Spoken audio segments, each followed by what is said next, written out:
بسم الله الرحمن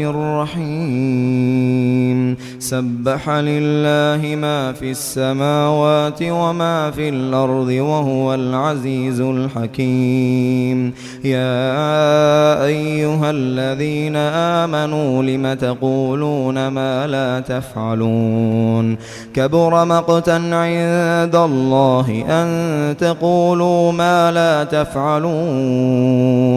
إن الله يحب الذين يقاتلون في سبيله صفا كأنهم بنيان مرصوص وإذ قال موسى لقومه يا قوم لم تؤذونني وقد تعلمون أني رسول الله إليكم فلما زاغوا أزاغ الله قلوبهم والله لا يهدي القوم الفاسقين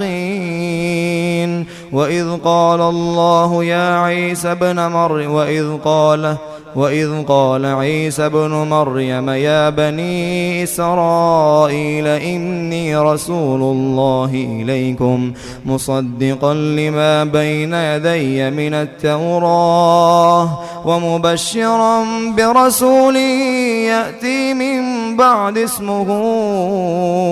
أحمد فلما جاءهم بالبينات قالوا هذا سحر مبين ومن أظلم ممن افترى على الله الكذب وهو يدعى إلى الإسلام والله لا يهدي القوم الظالمين يريدون ليطفئوا نور الله بأفواههم والله متم نوره ولو كره الكافرون هو الذي يرسل رسوله بالهدى ودين الحق ليظهره على الدين كله ولو كره المشركون يا أيها الذين آمنوا هل أدلكم على تجارة تنجيكم من عذاب أليم تؤمنون بالله ورسوله وتجاهدون في سبيل الله بأموالكم وأنفسكم ذلكم خير لكم إن كنتم تعلمون يغفر لكم ذنوبكم ويدخلكم جنات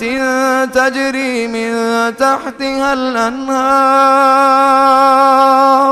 خالدين فيها ومساكن طيبة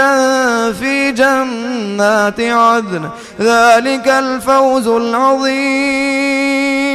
وأخرى تحبونها نصر من الله وفتح قريب وبشر المؤمنين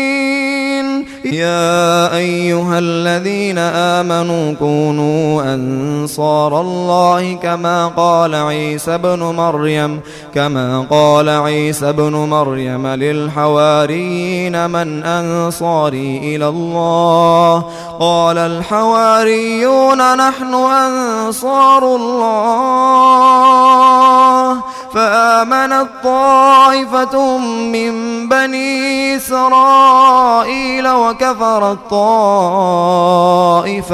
فأيدنا الذين آمنوا على عدوهم فأصبحوا ظاهرين